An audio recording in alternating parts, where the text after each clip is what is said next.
नमस्कार मैत्रिणींनो. तर आज मी पुन्हा एकदा नवीन रेसिपी आणली आहे. आज आपण पाहणार आहोत कटवडा सांबर. तर त्यासाठी लागणारे साहित्य आता आपण पाहूयात.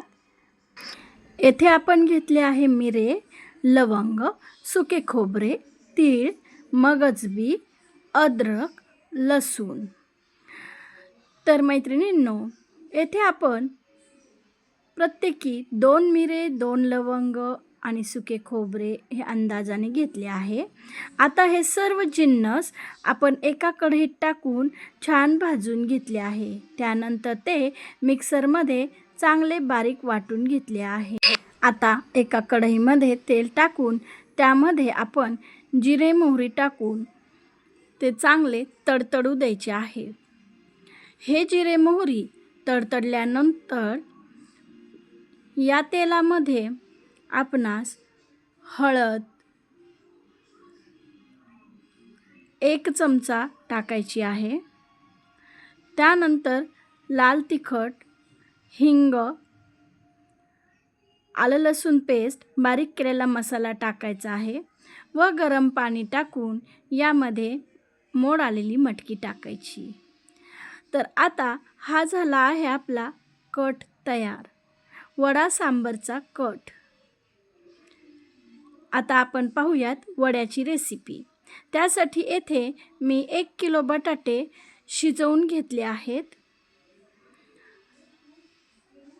आता आपण हे बटाटे थंड झाले की त्याचे साल काढून घेऊन ते चांगले मॅश करून घेऊ किंवा सुरीने बारीक कापून घेऊयात.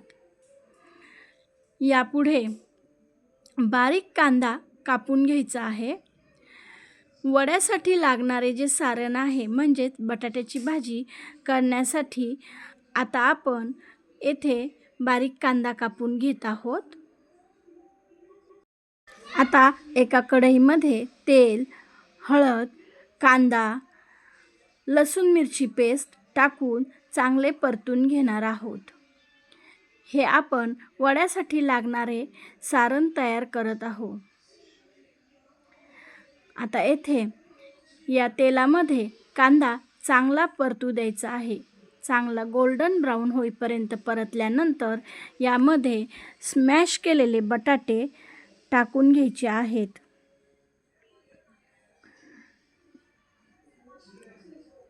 त्यावर चवीनुसार मीठ टाकून हे चांगले हलवून घ्यायचे आहे. तर पहा, या ठिकाणी आपली बटाट्याची भाजी तयार झाली आहे. ही बटाट्याची भाजी चांगली बारीक करून घ्यायची आहे. आता एका कढईमध्ये तेल तापवण्यासाठी ठेवूयात आणि दुसरीकडे आपण आता वड्यासाठी लागणारे जे आवरण असते त्याचे बॅटर तयार करून घेऊया. इथे मी बेसन पिठामध्ये मीठ, सोडा टाकून पाणी टाकून याचे चांगले घट्टसर असे बॅटर तयार करावे. हे बॅटर भज्याप्रमाणे असावे. आता आपण तयार केलेल्या भाजीचे छोटे छोटे गोळे करून या बॅटरमध्ये चांगले घोळून तापत ठेवलेल्या तेलामध्ये सोडायचे आहेत.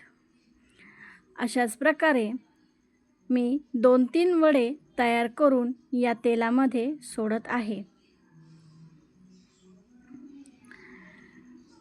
हे वडे टाकताना गॅस हा मोठा असावा, जेणेकरून वडे कढईच्या तळाला चिटकणार नाहीत. ही एक अत्यंत महत्त्वाची टीप आहे. आता हे वडे चांगले तळू द्यायचे आहेत. मध्यम आचेवर हे सोनेरी होईपर्यंत तळू द्यायचे आहे. ज्यावेळी आपण तेलामधून बाहेर काढतो त्यानंतर देखील यांचा कलर बदलत असतो. प्रत्येक तळलेला पदार्थ हा तेलातून बाहेर काढल्यानंतर 5 ते सेकंदाने कलर बदलून दिसतो. प्रत्येक तळलेला पदार्थ हा तेलातून बाहेर घेतल्यानंतर अजून तळला जातो. ही एक अतिशय महत्त्वाची टीप आहे. तर आता हे झाले आहे आपले कटवडा सांबर खाण्यासाठी तयार. येथे मी कांदा टाकून घेत आहे. तर मैत्रिणींनो, माझी ही रेसिपी आपणास कशी वाटली ती कमेंटमध्ये नक्की सांगा आणि आणखी असे नवनवीन पदार्थ शिकण्यासाठी माझ्या चॅनलला सबस्क्राईब करायला नक्की विसरू नका. धन्यवाद.